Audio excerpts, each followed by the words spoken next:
काफी अच्छी बात है कि आप इस वीडियो तक पहुंच पाए, लेकिन अगर यहां तक आए हो तो वीडियो को पूरा जरूर देखना, क्योंकि ये एक वीडियो आपकी लाइफ का काफी समय बचाने वाला है। नमस्कार, मैं क्षितिज कनिक, आपका अपना केके सर, आपको अगले 5 से 6 मिनटों में वो सारी इंफॉर्मेशन देने वाला हूं जिसके रिगार्डिंग अभी स्टूडेंट्स को कंफ्यूजन है नीट 2025 के लिए। तो शुरुआत करते हैं हमारा डिस्कशन। सबसे पहले नीट 2025 की डेट 4 मई। पेपर पेन पेपर बेस्ड होगा।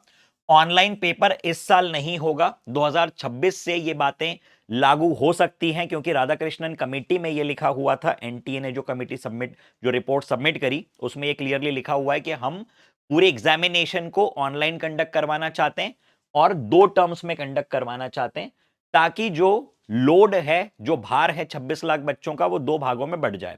लेकिन 2025 में इन दोनों में से कोई भी चीज पॉसिबल नहीं है। सो इसलिए आप निश्चिंत रहिए, जिस प्रकार से एग्जामिनेशन होती थी वैसे ही होगी।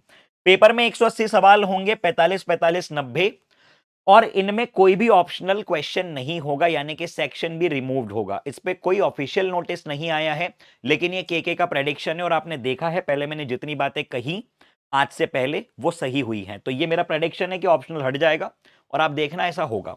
आगे बढ़ाते हैं चर्चा को। पेपर लेवल, कई लोग कह रहे हैं कि पेपर इस बार बहुत टफ आने वाला है। 2025 नीट का जो पेपर होगा वो जेडब्ल्यू के कंपैरेबल होगा। ऐसा नहीं होने वाला है।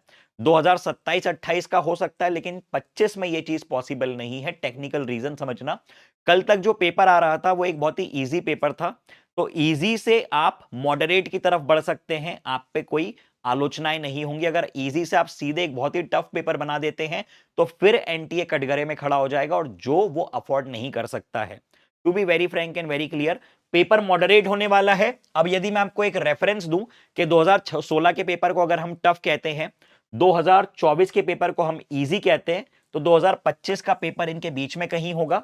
अब इनमें टेक्निकल डिफरेंसेस क्या थे? 2024 में कई सारे सवाल फिजिक्स में ऐसे दिए गए थे जो कि डायरेक्टली स्टेटमेंट बेस्ड थे, जो कि डायरेक्टली लॉजिक बेस्ड थे, जिसमें आपको बहुत ज्यादा कैलकुलेशन में नहीं उलझना था।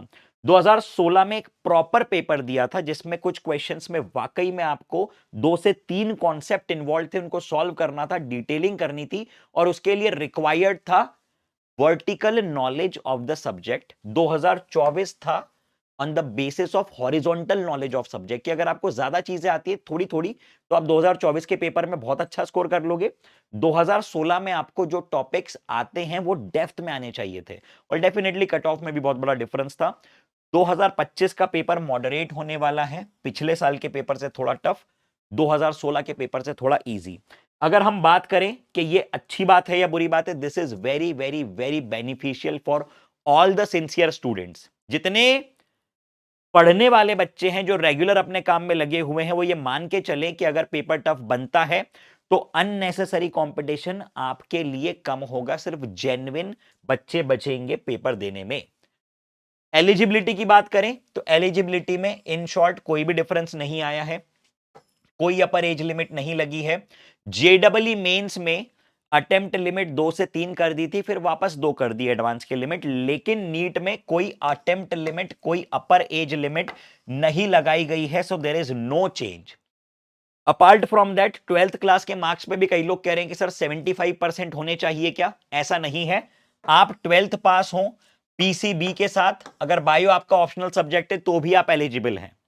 आई रिपीट, कोई अपर एज लिमिट नहीं है, कोई अटेम्प्ट लिमिट नहीं है। You have to be 12th pass with PCB. Private school से भी चलेगा, कोई उसमें डिफरेंस नहीं है। और बायो आपका ऑप्शनल सब्जेक्ट भी हो सकता है। ओके, चर्चा बढ़ाते आगे। Syllabus it is same as 2024। Detailed video इस पे मैं ऑलरेडी बना चुका हूं, इसलिए इस पे बहुत ज्यादा बातें करके आपका समय बर्बाद नहीं करूंगा। डिटेलिंग एक्सपेक्टेड है, जैसा कि मैंने आपको बताया है कि जो कुछ टॉपिक्स मैं बोलता हूं कि ये बहुत ज्यादा वेटेज वाले टॉपिक्स हैं, तो उनमें आपको अच्छे लेवल के सवाल प्रैक्टिस करने हैं, जो मैं आपको महापैक में देता हूं और जिसकी सॉल्यूशंस मैं आपके साथ डिस्कस करता हूं 1-on-1। Multi concept based questions इस बार आएंगे। भले कम क्वेश्चंस आए फिजिक्स में, लेकिन 4 से 5 सवाल आप ऐसे मान के चलिए जिसमें कि 2-3 कॉन्सेप्ट्स इन्वॉल्व होंगे, और 1 से 2 सवाल वाकई में वो लोग ऐसे डालेंगे जिसको कि आप कह सकते हैं कि बहुत बढ़िया या टफ सवाल था। ठीक है, चलिए चर्चा बढ़ाते हैं आगे। कंक्लूजन, कोई एज लिमिट नहीं है, कोई अटेम्प्ट लिमिट नहीं है, कोई सिलेबस में चेंज नहीं है, 75% वाला क्राइटेरिया नहीं है। No two term examination, in short मजे से पढ़ाई करो, चिंता वाली बात बिल्कुल भी नहीं है, ठीक है। 1 मिनट का समय मैं आपका और लूंगा। मैंने महामैराथन्स अरेंज किए आपके लिए, कई बच्चों ने ये कहा। हमने अभी एक सीरीज चालू की थी जिसका नाम है कमबैक सीरीज। कमबैक सीरीज में मैंने पूरा 11वीं का सिलेबस करवाया और अब मैं 12th के सिलेबस की तरफ आगे बढ़ा हूं यूट्यूब पे। This is completely free of cost. इस सीरीज के बाद में बच्चों को महापैक नाम के मेरे मटेरियल्स भी देता हूं और वो भी फ्री ऑफ कॉस्ट है। तो महामैराथन्स मैंने अरेंज की है, 8 घंटे का चैलेंज है, 24 मार्क्स का चैलेंज। कब है ये? Tuesday, Wednesday and Thursday. 3 घंटा, 3 घंटा, 2 घंटा। टॉपिक है थर्मल साइंस। ट्यूसडे यानी 26 तारीख को लॉज ऑफ थर्मोडायनामिक्स, उसके बाद 27 तारीख को काइनेटिक थ्योरी ऑफ गैसेस और उसके बाद थर्मल प्रॉपर्टीज ऑफ मैटर। तो यदि आप ये 24 मार्क्स ग्रैब करना चाहते हैं तो कमेंट सेक्शन में लिखिए चैलेंज एक्सेप्टेड। मैं आपके नाम देखूंगा और आपको जाके अटेंडेंस लगानी है हमारे इस सेशन पे जो लग चुका है यूट्यूब पे। वाईटी पे जाइए, इसी चैनल पे लाइव सेक्शन में आपको लेक्चर्स दिख जाएंगे।